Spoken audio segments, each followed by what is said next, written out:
A paz, meus amados irmãos, vamos para mais um discipulado, amém? E hoje nós vamos começar e nós vamos esmiuçar um texto antes de começar o projeto que a gente vai falar sobre a revolução de um talento, que era o que eu tinha programado, sabe? Mas Deus me incomodou da gente tratar um pouquinho sobre uma passagem bíblica que é muito importante para aqueles que querem servir na obra de Deus, sabe? Deus falou poderosamente no meu coração esse final de semana. Eu estive na rádio, tive bastante repercussão positiva com relação à divulgação do projeto, novas pessoas entrando no grupo, curtindo as nossas redes sociais. Então, o objetivo nosso de tudo que a gente faz, que é divulgar o Evangelho, a gente conseguiu. Mas hoje nós vamos falar sobre o que é mundo, como não amar o mundo, porque é algo que a gente precisa de forma muito significativa ter esse entendimento para modificar a nossa mente. Como eu já havia falado com vocês, nós temos a palavra salvação, significa sozo, e ela passa por 3 etapas. Nós já fomos salvos, nós estamos sendo salvos e nós seremos salvos. Nós já fomos salvos no Espírito, quando recebemos o Espírito de Deus e não vamos para o inferno.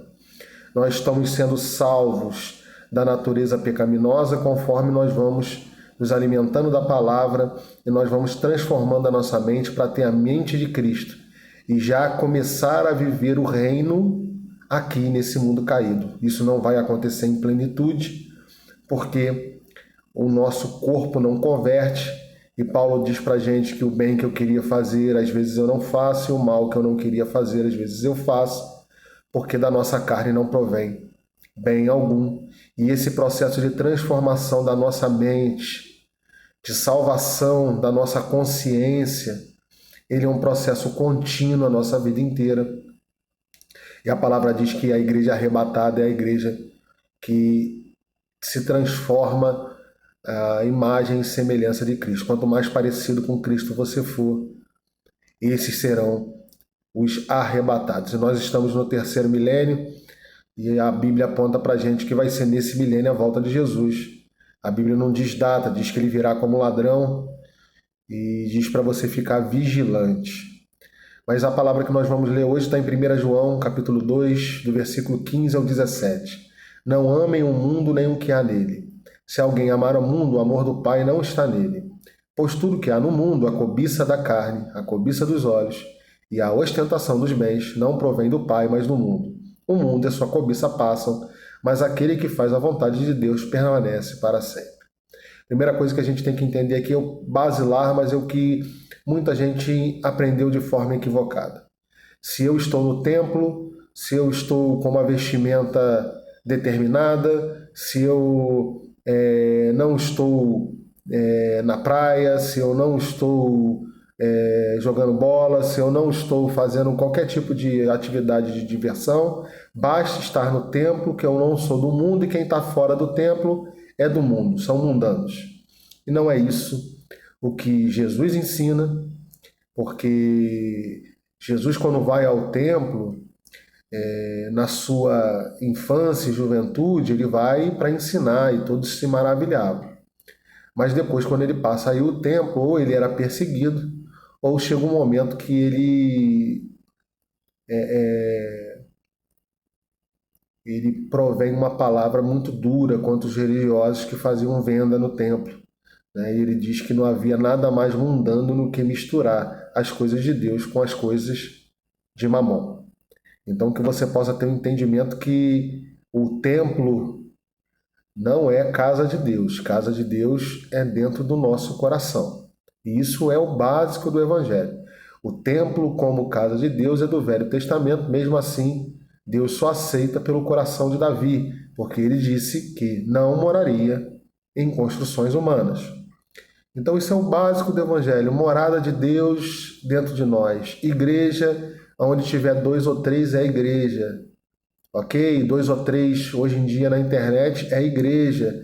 porque é a consciência do Evangelho sendo transmitida entre irmãos, é a consciência de fé, de amor.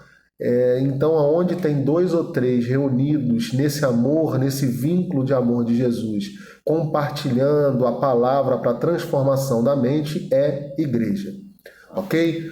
E não tem nada a ver com templos religiosos.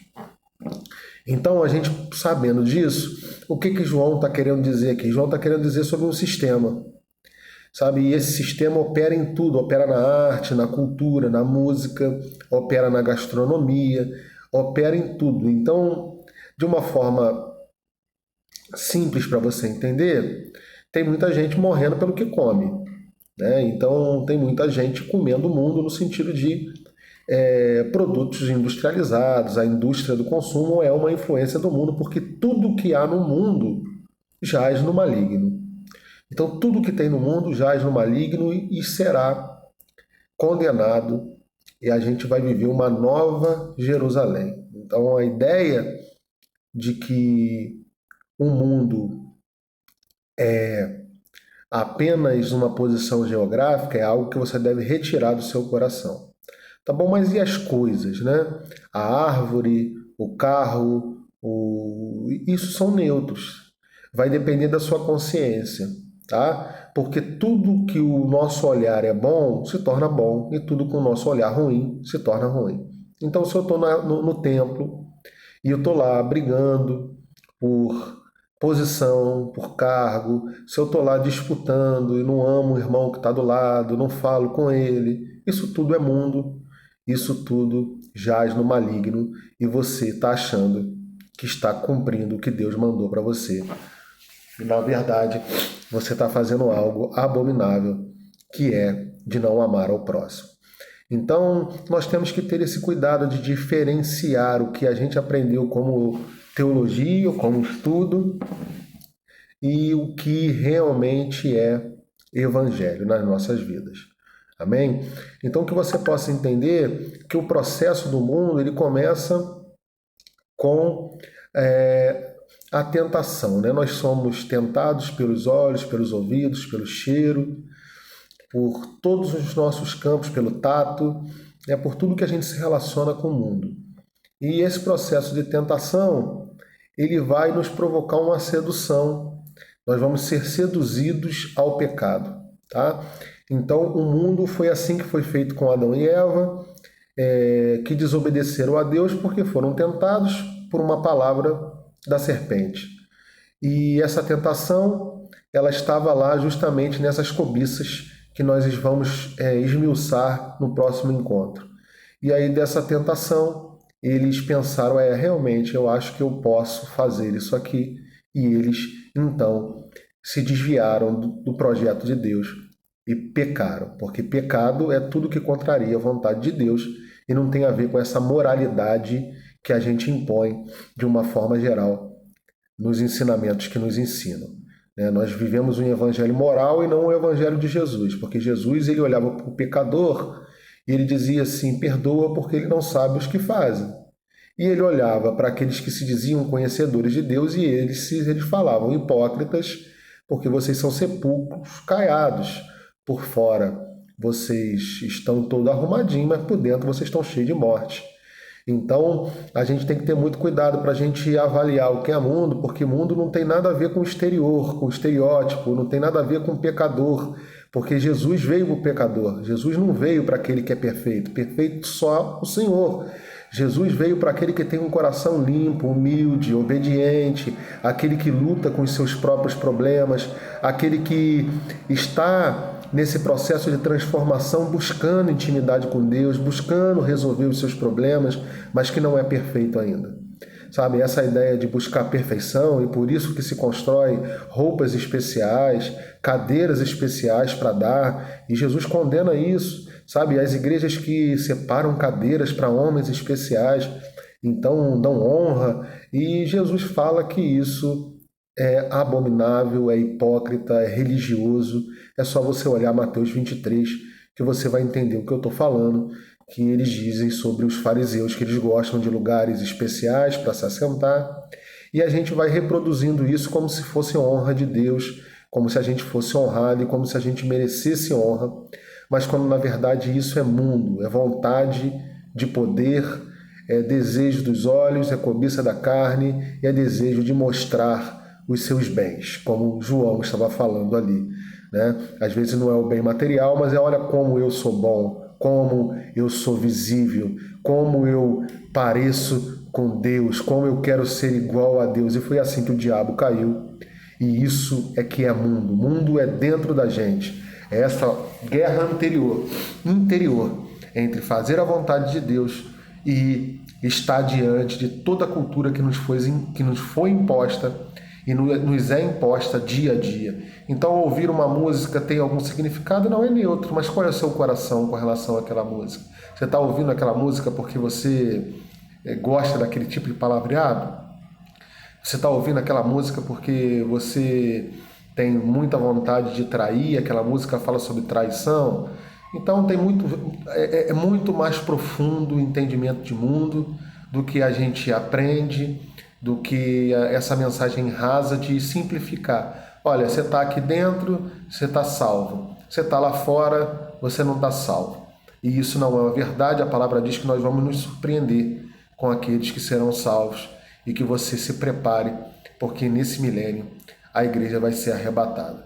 Então o que eu posso falar para você aqui é anunciar isso para você e pedir que o Espírito Santo trabalhe em você para você perceber o quanto que há de mundo em você, nas suas relações, porque tudo que você faz sem um coração limpo, tudo que você faz desejando algo, tudo que você faz com esses desejos, né, da cobiça da carne, com os desejos humanos, né, de glória, de aplauso, com a cobiça dos olhos, quer dizer, os seus olhos te tentam, aquela fruta é boa, né? Então eu vou comê-la, tudo aquilo que os olhos te saltam e você deseja, cobiçar a mulher do próximo, tudo que você deseja que o irmão tem e não se sente abençoado, porque não tem contentamento no coração, tudo às vezes que você vai fazendo oração achando que é de Deus, e você vai lá orar, olha, eu queria um carro zero, eu queria isso, me dá aquilo, fazendo de Jesus um Papai Noel gospel, isso é mundo dentro de você, porque você deveria orar, Senhor, que seja feita a sua vontade. Nós oramos pelo pão nosso de cada dia, nós oramos pela nossa saúde, nós oramos pela guarda, sim, da nossa família, da nossa saúde emocional. Isso são suprimentos básicos que nós precisamos ter. Então, porta de emprego, nós oramos, agora carro zero, esse tipo de coisa. Isso é absolutamente um mundo invadindo a igreja. E pastores que se vestem como verdadeiros artistas, né? Ternos italianos e às vezes pastoreando um povo com poucas condições financeiras. Que você não caia nessa tentação do mundo. Você é discípulo de Jesus e não da Marvel. Eu gosto de bater nessa tecla. Você não é superpoderoso, sabe? Você não tem direito especial sobre ninguém. A palavra fala que os apóstolos, eles carregavam o maior peso. Então isso diz que quem está na liderança deve ser exemplo, não deve ser peso para os irmãos e deve ser sempre aquele que serve pequenino.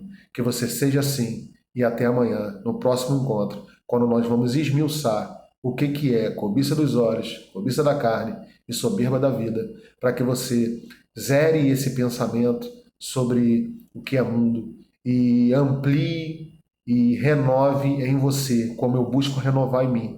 Porque eu ainda tenho algumas coisas do mundo, culturas do mundo, que eu preciso tirar, eu preciso me aperfeiçoar, e que você também seja esse desejoso pelo aperfeiçoamento. Um grande abraço para você.